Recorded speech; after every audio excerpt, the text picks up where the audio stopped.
So you've probably seen tons of images like this. It's a box around an object, maybe animal, maybe car, maybe whatever.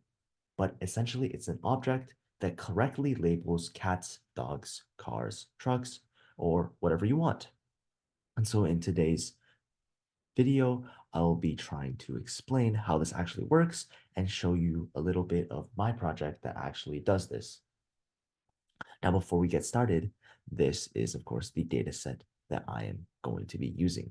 It's the CFAR 10 dataset, and it has a bunch of stuff. And because what I'm going to be focusing on is object detection in cars, the only two that I need here are going to be truck and, of course, the automobile, which is 1 and 9 in the array, which you'll see later. Now let's move on to the actual Google Colab. Here, of course, I just imported all of my needed libraries. I got the sample images, so you'll see these later on being used. And this is essentially my data set, the CFAR 10 dataset. And of course, we have the labels in the dataset that we need. And of course, lastly, we need to turn these to classes. So we need a background, a truck, and a car. And so how do we get these? Well, the best way to actually get these is to mask the data. And so how this works is that, for example, for all of the data in the data set, if we see an airplane, for example, it won't be true here because it would be not a labeled car. So it would not be one, it would be zero. But if it was a car, the label for the car was be one. And since the labels here, which is in the data set, is going to be one also, that means this is going to be true, which means the masked car is, of course, going to be a car in that one. So that's how we actually get the data from the data set. And that's exactly the same logic for the truck. Next, we have to get the background. So all we have to do here is a clever way of just inverting the values of both. So what I did here was I made a vehicles and I just added them together and I just inverted that, which is pretty simple. And next, of course, we need our exact data. So this actually only goes up to images per class because this is the one with the most intensive amount of data. So that's why we only go to around images per class, which is going to be right here. And for that value, we can just see right under here, actually, this is actually just where we vertically stack all our data. And of course, we get our new labels, which is 0, 1, and 2, because we don't want to have 1, 9, and whatever, because that's just very inconvenient. And so now, of course, we have to load the data set. Of course, these are the three values here, which is the X train, Y train, which is, of course, the data, the labels, and then, of course, the images per class. It's 5,000. So this is where this gets put into place. And all we have to do now is just return the values, which is pretty good. And now that we have the table done, labels done, and the data done, we can just work on some of the plotting. This is some of the data validation. It's not very important. This is just normalizing. You'll see this being worked, but two categorical also works. This is just making it one hot. This is pretty important to actually make the model a lot more accurate. So both of these, of course, are very important to make the model a lot more accurate. Next, of course, this actually just plots the accuracy, which we can also skip, as this is, of course, a machine learning tutorial. This is a transfer classifier function that I'll be using later, and I'll be actually explaining how all of this works later on. All right, so now that we have everything set up, this is, as you can see, one of the images that we'll be using. And to actually get the contents of the image, we're going to have a window height and window width of around 32 to 32. So if you see here, of course, we're going to have the window height and window width of 32 by 32. And essentially what we're going to do is we're going to scan through each box and we're going to see what the boxes give us. So as you can see, we just scan through and of course we just label the boxes. Now that we have the labels for the boxes, we can actually just check with our model to see if we are correct. So now that we have imported our needed modules, We can just get this again with the load vehicle data set. And of course, this is a ton of data in the CFAR10 data set, as you can see. But here is actually where the fun part begins, as this is a neural network. And if you don't know what that is, essentially, an easy explanation is that it has three layers. An input layer, which is essentially going to be the image. So that's going to be a 32 by 32 by 3 dimension. 3 is for RGB, 32 by 32 is the dimensions we had earlier. And this is essentially the input shape. We have the hidden layer, which I will get to later, and this is the output shape. Now, activation equals softmax essentially means that it's going to give us a number between 0 and 1, and units equals 3 is essentially mean that it will give us either background, car, or truck.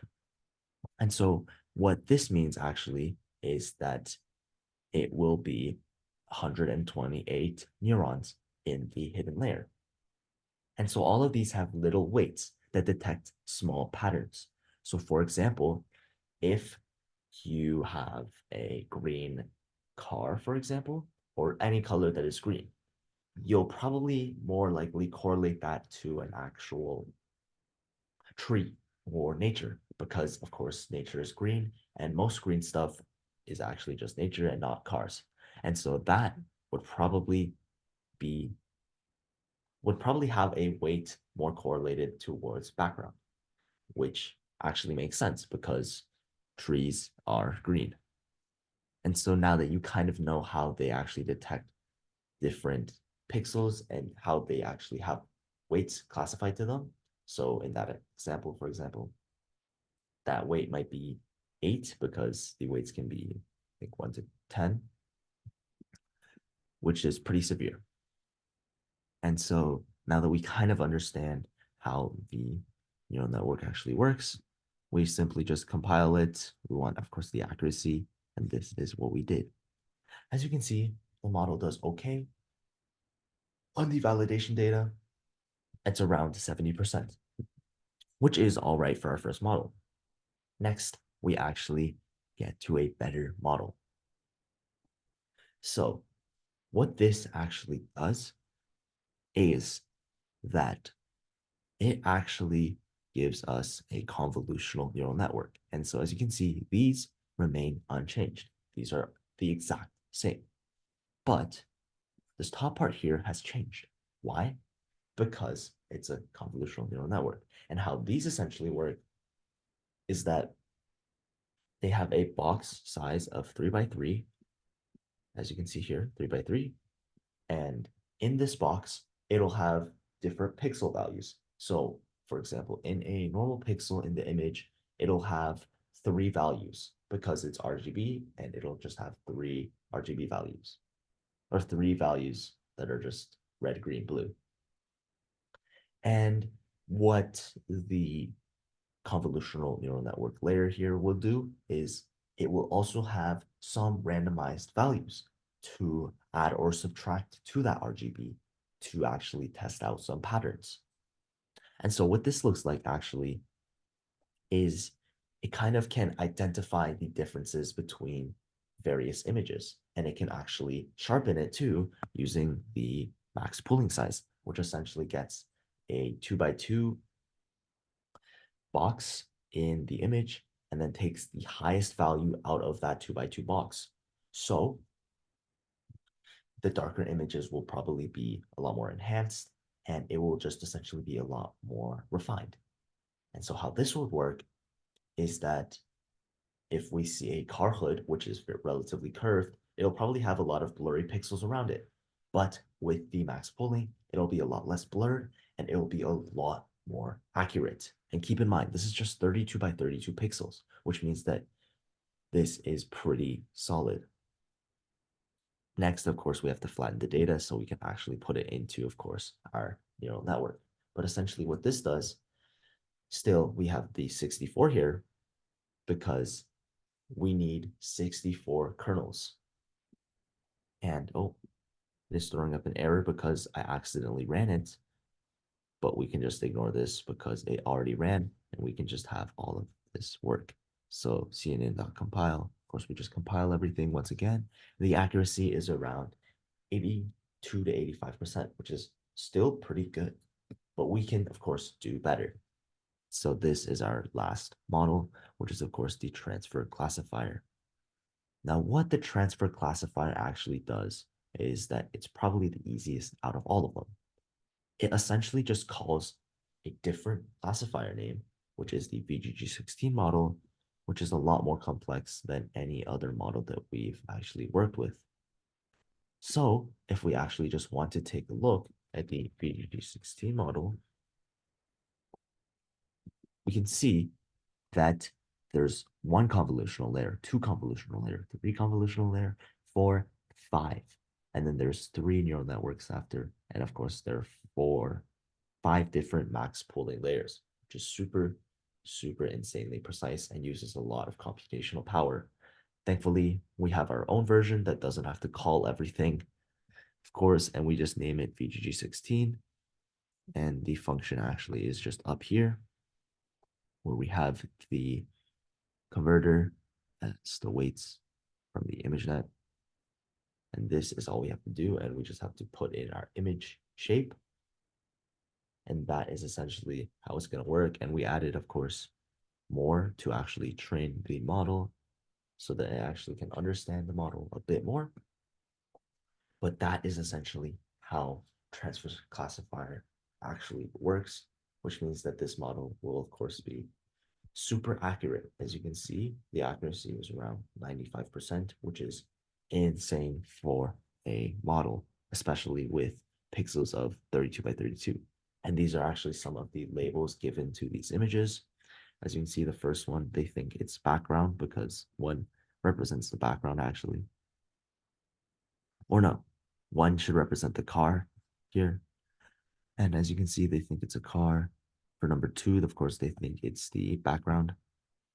And essentially, of course, one equals car, guessing zero equals truck, and two, of course, equals to background. So clearly, as you can see, they made a mistake here, and they actually did detect the car in this image, which is good, but they also made a mistake here. So that's how you can see where our mistakes is, and you can see the accuracy that I printed through the another function. But essentially, that is how the neural networks actually work.